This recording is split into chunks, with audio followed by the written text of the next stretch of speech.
નમસ્કાર. આજે છોટાઉદેપુર માટે બે સારા સમાચાર છે. એક આપણે વડોદરા ગેસ લિમિટેડ સાથે જે MOU થયું છે, જેમાં આપણે પાઇપ્ડ ગેસ કનેક્શન આપી રહ્યા છે, એની વાત કરી છે. બીજા જે અત્યારે અમે અહીંયાથી આપણા જિલ્લામાં જે ગેરકાયદેસર રેતી ખનન ચાલી રહ્યું છે, એના સામે કડક પગલાં લેવામાં આવ્યા છે. એના માટે અમે અહીંયાથી રેવન્યુની બે ટીમ બનાવવામાં આવી હતી અને બંને ટીમ દ્વારા તપાસ કરવામાં આવી હતી. પહેલી તપાસ 8 મઈ તેજગઢ ખાતે થઈ હતી. એમાં બે સ્ટોકની માપણી થઈ હતી અને એમાં ગેરકાયદેસર સંગ્રહ અને નિકાસ જણાવવામાં આવ્યું હતું અને એના સામે અરાઉન્ડ 31 લાખની દંડ એમના સામે કરવામાં આવી છે અને બંને સ્ટોક રદ પણ કરવામાં આવ્યો છે. અને બીજી જે એક બહુ મોટી રેડ રતનપુર સંખેડા તાલુકા ખાતે જે વડોદરા જિલ્લાના બોર્ડર ઉપર આવે છે ત્યાં કરવામાં આવી હતી. ત્યાં આપણી સરકારી 20 હેક્ટરની એક જગ્યા છે જ્યાં એક જ બ્લોક મંજૂર થયા છે અને બીજા બધા બ્લોક અત્યારે પ્રોસેસમાં છે.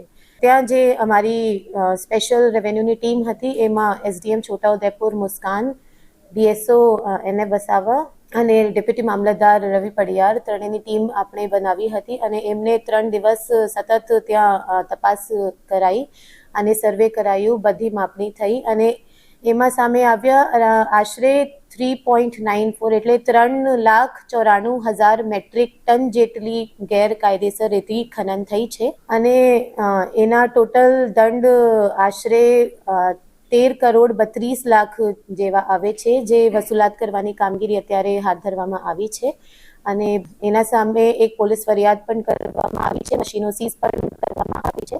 આ બધા જે સ્ટેપ્સ લેવામાં આવી રહ્યું છે બતાવે છે કે સરકારની જે કડક સૂચના છે, જેટલા ગેરકાયદેસર રેતી ખનન અત્યારે ચાલી રહ્યા છે જિલ્લામાં, એમના સામે સતત કડક કાર્યવાહી કરવામાં આવશે અને જે રેતીના માફિયા અત્યારે જિલ્લામાં કામ કરી રહ્યા છે, કોઈ પણ સંજોગોમાં આ લોકોએ કંઈ સપોર્ટ આપવામાં આવશે નહીં અને એકદમ કડક કાર્યવાહી કરવામાં આવશે અને સરકારની કડક સૂચના છે કે જરૂર પડે તો પાસાની કાર્યવાહી રેતી ખનન માફિયા જે છે એના સામે પાસાની કાર્યવાહી પણ કરીએ.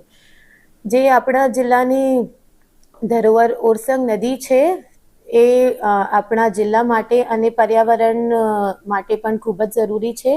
તો આપણી જિલ્લાની પ્રાથમિકતા રેતી ખનન આપણા જિલ્લાની બહુ ઇમ્પોર્ટન્ટ ઇકોનોમિક એક્ટિવિટી છે, પણ એના સાથે પર્યાવરણ આપણા જળવાય આ પણ ડિસ્ટ્રિક્ટ એડમિનિસ્ટ્રેશનની રિસ્પોન્સિબિલિટી છે. તો બંનેને આપણે એકદમ ઇક્વલી ઇમ્પોર્ટન્સ આપીને આગળ વધીએ અને આવતા સમયમાં અમે લોકો એક નવા પ્રોજેક્ટ પણ લાવી રહ્યા છે. અત્યારે ઓરસંગ નદી જે છે, અમુક ટાઈમ આપણે જોઈ શકીએ કે ઓરસંગ એકદમ સુખાઈ જાય છે જ્યારે સમર્સ આવે છે.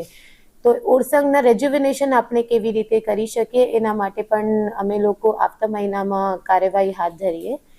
તો હું બધાને પ્રેસ મારફતે બધા જેટલા રેતી ખનન માફિયા કામ કરી રહ્યા છે, ગેરકાયદેસર એક્ટિવિટીઝમાં જેટલા લોકો સંકળાયેલા છે, એમને કડક સૂચના આપવા માંગુ છું કે જેટલા એવી રીતના કામો ચાલી રહ્યા છે ખરેખર બંધ કરવામાં આવશે.